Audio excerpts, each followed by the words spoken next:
لله، الصلاة والسلام على رسول الله وعلى آله وصحبه ومن والاه. أما بعد، فيقول المؤلف حفظه الله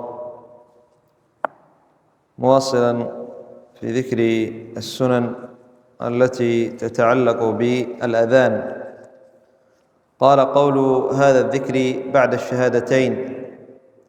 قال: يسن أن يقال بعدما يقول المؤذن أشهد أن محمدا رسول الله الثانية، أي إذا قال المؤذن أشهد أن لا إله إلا الله، أشهد أن لا إله إلا الله، أشهد أن محمدا رسول الله، أشهد أن محمدا رسول الله، والمستمع يردد بعد أن يقول أشهد أن محمدا رسول الله الثانية يقول هذا الذكر.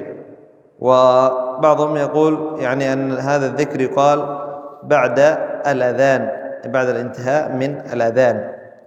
قال: ما جاء في حديث سعد رضي الله عنه عن رسول الله صلى الله عليه وسلم أنه قال: من قال حين يسمع المؤذن أشهد أن لا إله إلا الله وحده لا شريك له وأن محمدا عبده ورسوله رضيت بالله ربا وبمحمد رسولا وبالإسلام دينا غفر له ذنبه، أي من قال هذا الذكر: أشهد أن لا إله إلا الله وحده لا شريك له وأن محمدا عبده ورسوله رضيت بالله ربا وبمحمد رسولا وبالإسلام دينا. يحفظ هذا الذكر. متى يقال يعني على ما ذكر المؤلف بعد أن يقول المؤذن مرة ثانية أشهد أن محمد رسول الله، فيقول يعني المستمع أشهد أن محمد رسول الله، ثم يذكر هذا الذكر: أشهد أن لا إله إلا الله وحده لا شريك له وأن محمدا عبده ورسوله رضيت بالله ربا وبمحمد رسولا وبالإسلام دينا.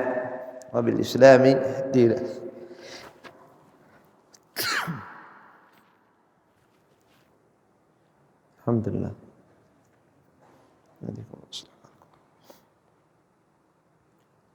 قال: الصلاة على النبي صلى الله عليه وسلم بعد الأذان من سنن الأذان، لحديث عبد الله بن عمرو رضي الله عنهما قال: قال رسول الله صلى الله عليه وسلم: إذا سمعتم المؤذن فقولوا مثل ما يقول ثم صلوا علي، فإنه من صلى علي صلاة صلى الله عليه بها 10، ثم سلوا لي الوسيلة فإنها منزلة في الجنة لا تنبغي إلا لعبد من عباد الله، وأرجو أن أكون أنا هو، فمن سأل لي الوسيلة حلت له الشفاعة.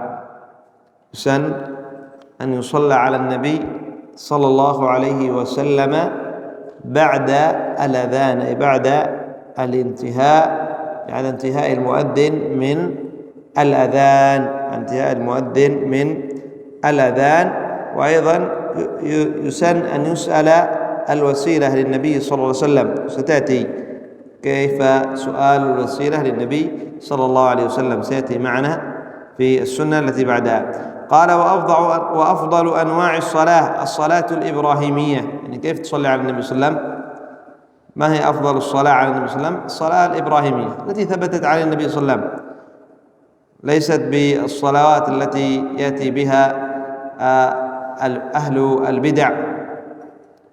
البدع يخترعون صلوات على النبي صلى الله عليه وسلم لم تأتي عن النبي صلى الله عليه وسلم، ويقولون هذه أفضل الصلوات، فهذا باطل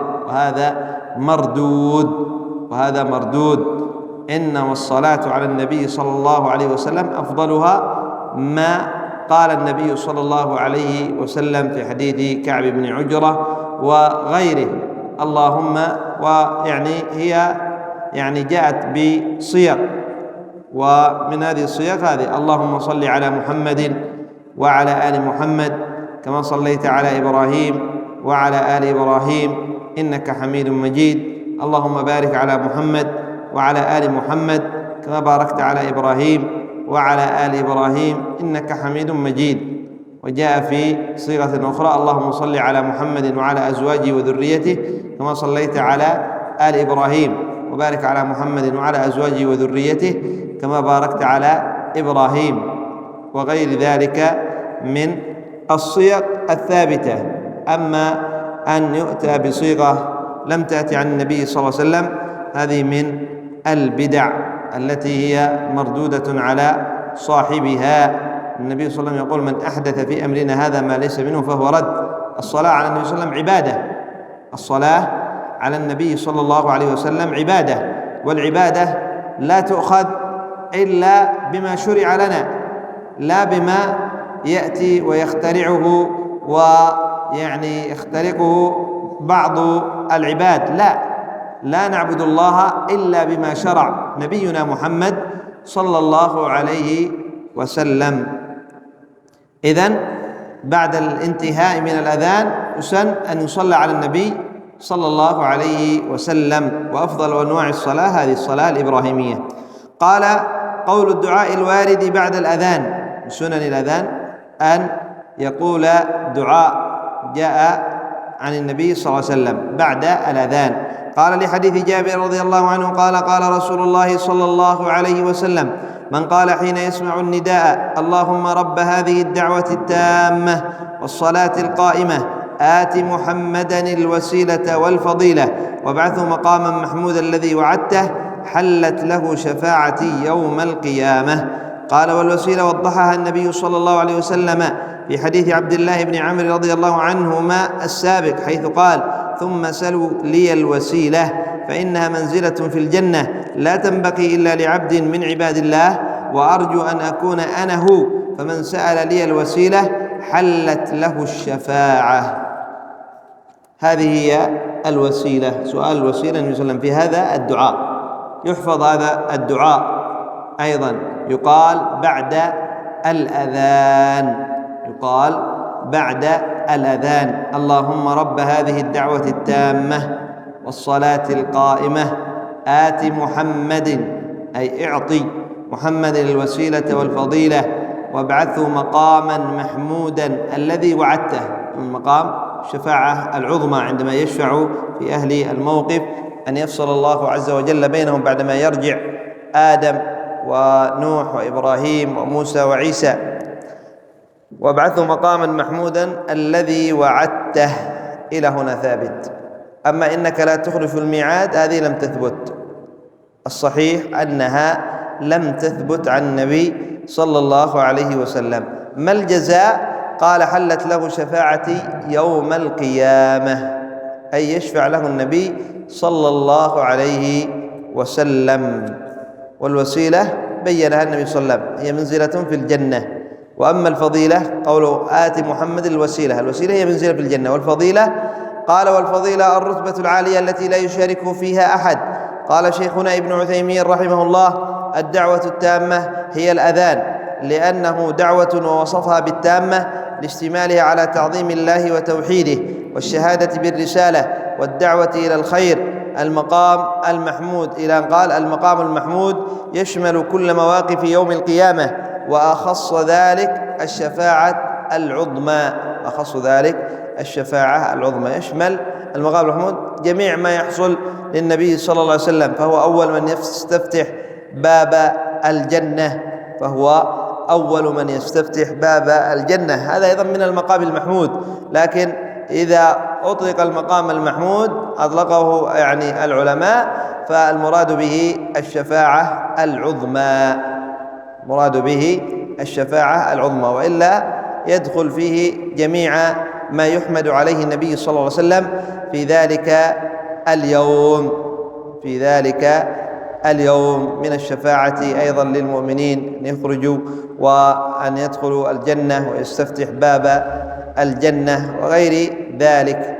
قال: الدعاء بعد الأذان لحديث عبد الله بن عمرو رضي الله عنهما أن رجلا قال: يا رسول الله إن المؤذنين يفضلوننا. فقال رسول الله صلى الله عليه وسلم: قل كما يقولون، فإذا انتهيت فسل تعطه. ولحديث أنس رضي الله عنه أن النبي صلى الله عليه وسلم قال: الدعاء بين الأذان والإقامة لا يرد.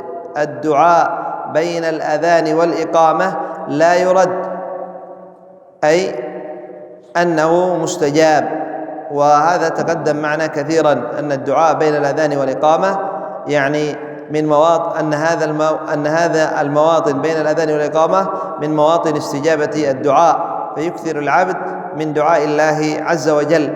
قال: فائدة الخروج من المسجد بعد الأذان منهي عنه، ويدل عليه ما رواه مسلم من حديث أبي الشعثاء رضي الله عنه قال: كنا قعودا في المسجد مع أبي هريرة رضي الله عنه، فأذن المؤذن، فقام رجل من المسجد يمشي، فأتبعه أبو هريرة بصره، أي جعل ينظر إليه حتى خرج من المسجد، فقال أبو هريرة رضي الله عنه: أما هذا فقد عصى أبا القاسم صلى الله عليه وسلم.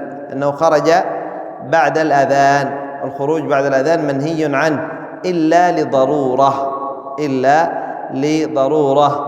والمسلم ينبغي عليه أن العبد أن يجلس بين الأذان والإقامة لكي ينال هذا الفضل، أنه يدعو الله عز وجل.